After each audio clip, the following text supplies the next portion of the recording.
Shalom teman-teman semuanya, hari ini aku membawakan sharing dari Kejadian 26. Sebelumnya, mari kita mendengarkan Alkitab Suara. Maka timbullah kelaparan di negeri itu. Ini bukan kelaparan yang pertama yang telah terjadi dalam zaman Abraham. Sebab itu Ishak pergi ke Gerar kepada Abimelek, raja orang Filistin. Lalu Tuhan menampakkan diri kepadanya serta berfirman, "Janganlah pergi ke Mesir, diamlah di negeri yang akan kukatakan kepadamu. Tinggallah di negeri ini sebagai orang asing, maka aku akan menyertai engkau dan memberkati engkau. Sebab kepadamulah dan kepada keturunanmu akan kuberikan seluruh negeri ini, dan aku akan menepati sumpah yang telah kuikrarkan kepada Abraham, ayahmu. Aku akan membuat banyak keturunanmu seperti bintang di langit. Aku akan memberikan kepada keturunanmu seluruh negeri ini, dan oleh keturunanmu semua bangsa di bumi akan mendapat berkat.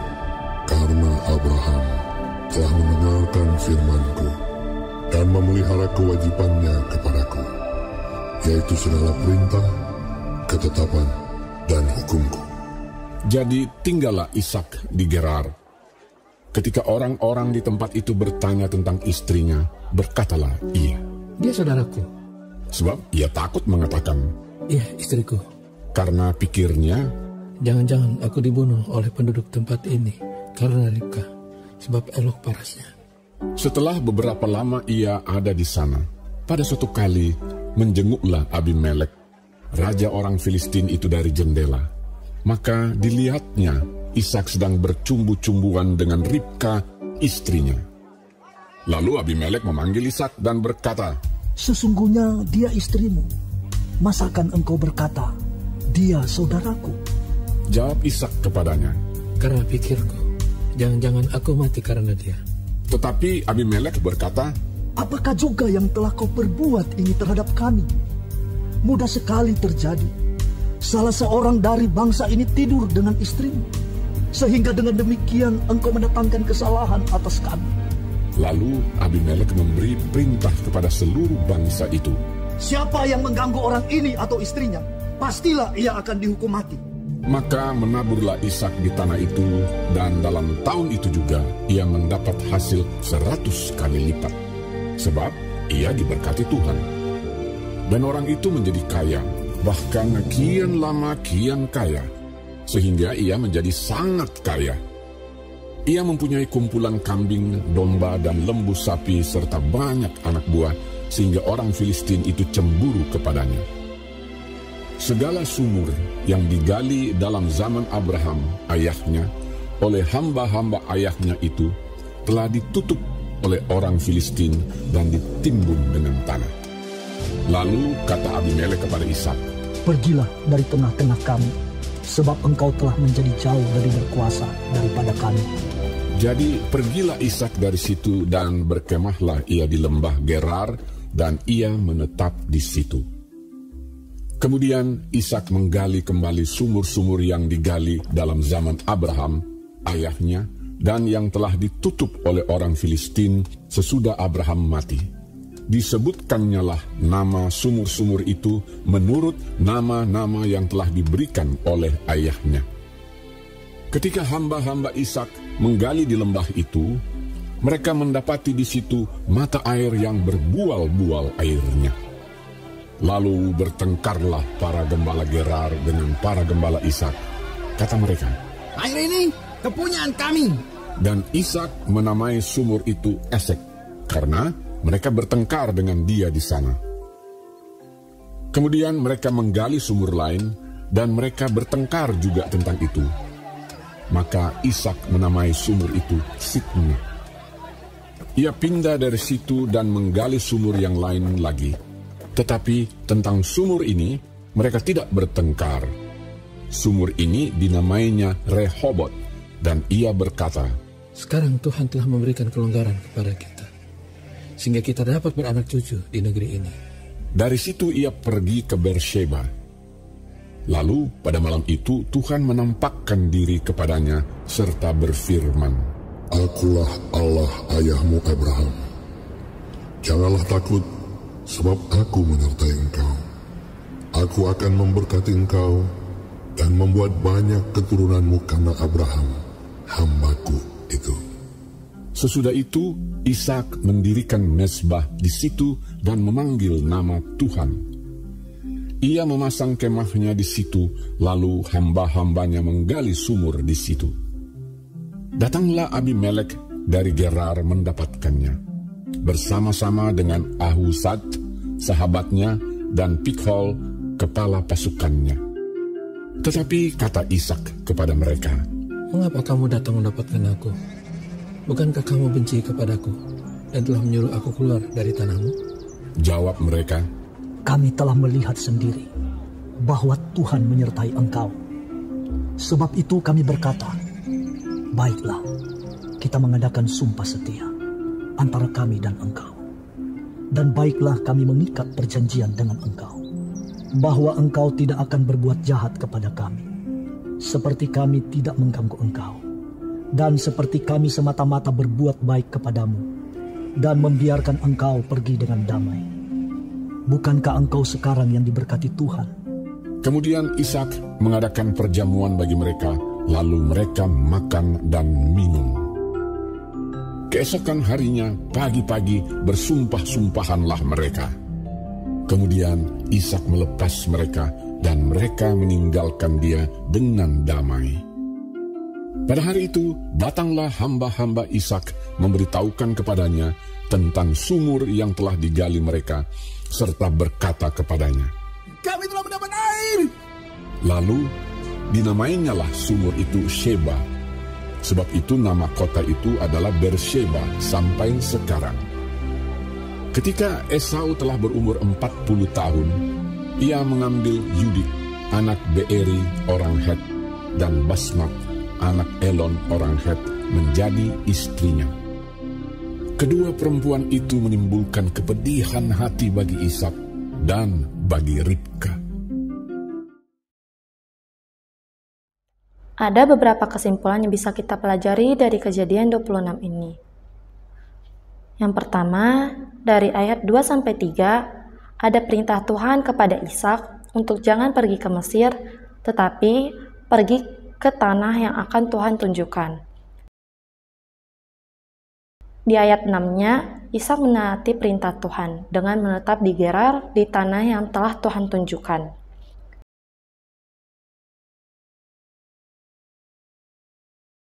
Ishak menaati perintah Tuhan tanpa bertanya-tanya alasannya ataupun komplain. Karena ketaatannya, di ayat 12, Ishak diberkati Tuhan. Ketika dia menabur di tanah asing, Tuhan memberkatinya sehingga dia mendapatkan hasil yang berlimpah-limpah dan bertambah kaya. Jadi, kesimpulan pertama yang kita pelajari adalah ketika ada perintah Tuhan, kita harus mentaatinya agar Tuhan memberkati kita. Sama seperti Tuhan Yesus yang menaati perintah Allah Bapa untuk turun ke bumi menebus dosa kita, dan karena ketaatannya, Allah Bapa memberikan kemuliaan kepada Tuhan Yesus. Selanjutnya, di ayat yang ketiga, Tuhan bilang kalau Tuhan akan menepati janjinya yang disertai dengan sumpah kepada Abraham. Kemudian di ayat 4-nya, Tuhan menyebutkan semua janji-janji itu. Di ayat 5, Tuhan menjelaskan kenapa Tuhan mau menepati janjinya. Tuhan bilang kalau Abraham sudah melaksanakan kewajibannya dengan menjalankan PKP, yaitu peraturan, ketetapan, dan perintah. Peraturan adalah semua yang sudah tertulis di Alkitab. Ketetapan adalah yang dikehendaki Tuhan sejak awal atas kita. Contohnya, Tuhan menetapkan aku menjadi seorang dokter, tetapi aku malah menjadi seorang tukang bakso. Itu contoh melanggar ketetapan. Harusnya aku tanya Tuhan dulu, Tuhan menetapkan aku menjadi apa, agar aku tidak salah jalan. ataupun salah ketetapan. Dan yang terakhir adalah perintah. Perintah adalah suara Tuhan yang kita dengar setiap hari. Contohnya, aku bangun pagi, aku tanya Tuhan, hari ini Tuhan maunya aku ngapain? Atau waktu aku mau berangkat sekolah, aku tanya Tuhan, nanti di sekolah Tuhan mau aku harus ngapain? Bisa aja Tuhan nyuruh aku mendoakan teman, menolong ibu kantin, dan lain sebagainya. Jadi kesimpulan kedua yang bisa kita pelajari, kita harus menjalankan kewajiban agar janji Tuhan terjadi atas kita. Dengan kita membaca Alkitab setiap hari, menanyakan perintah Tuhan atas kita, itu termasuk menjalankan kewajiban. Selanjutnya, ketika kasus Abraham mengaku bahwa Sarah adalah saudaranya, dan di kejadian yang sekarang, Ishak melakukan hal yang sama seperti ayahnya Abraham, yaitu menipu Abimelek dengan mengatakan bahwa Ribka adalah saudaranya. Kesimpulan ketiga yang kita dapat adalah kita harus belajar dari kesalahan. Karena banyak dari kita yang sudah menyadari bahwa itu salah, tetapi karena keinginan kita yang berlebihan, kita tetap melakukan kesalahan tersebut. Contohnya, aku udah tahu kalau nyontek itu salah, tetapi karena aku mau nilai bagus, aku tetap nyontek. Padahal aku tahu konsekuensi dari menyontek. Kemudian selanjutnya, kita bisa melihat bahwa orang Filistin tidak mencintai damai. Setiap kali hamba Ishak menggali sumur dan menemukan air yang melimpah, orang Filistin langsung membuat kerusuhan. Tetapi Ishak memilih untuk mengalah dan menggali sumur di tempat yang lain. Di sumur yang kedua, orang Filistin masih mengganggunya. Tetapi di sumur yang ketiga, orang Filistin sudah tidak lagi mengganggunya. Tetapi di sumur yang ketiga ini, tidak dijelaskan bahwa mereka menemukan air yang melimpah dari sumur tersebut. Di ayat 31, mereka baru menemukan sumur yang berlimpah airnya. Roma 14 ayat 19.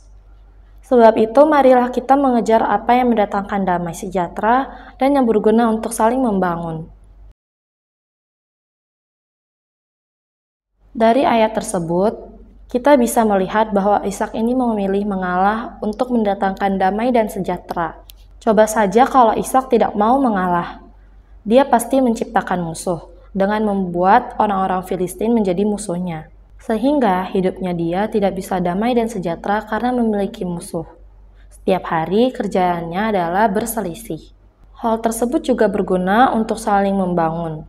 Karena dari ayat 26-31, Abimelek mendatangi Ishak dan membuat perjanjian yang disertai dengan sumpah, agar mereka tidak saling menjahati. Karena Abimelek sudah melihat bahwa Ishak sangat diberkati oleh Tuhan.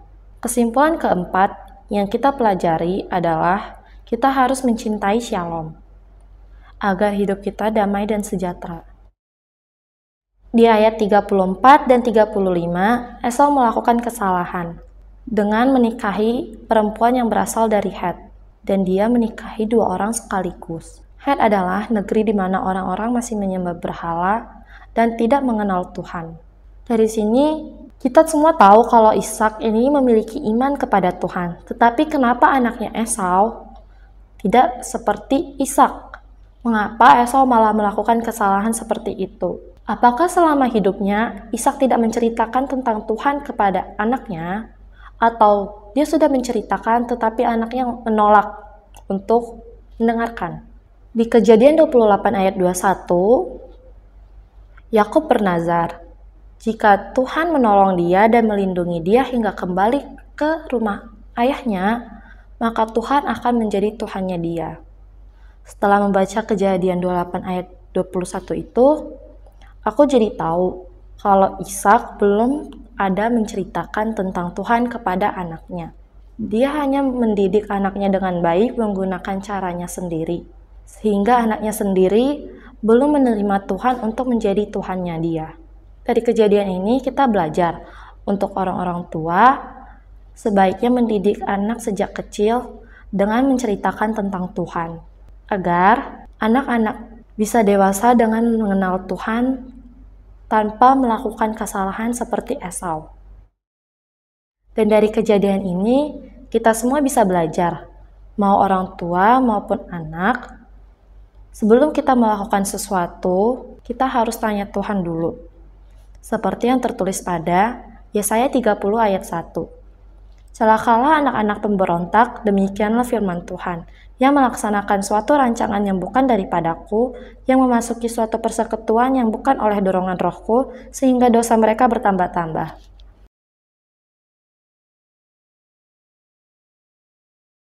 Nah, ini kejadian di Esau. Dia menikah tanpa bertanya kepada Tuhan dulu, sehingga dia melakukan kesalahan. Jadi yang terakhir adalah kita belajar untuk tidak menjadi seperti Esau. Tetapi kita belajar untuk bertanya kepada Tuhan sebelum melakukan segala sesuatu.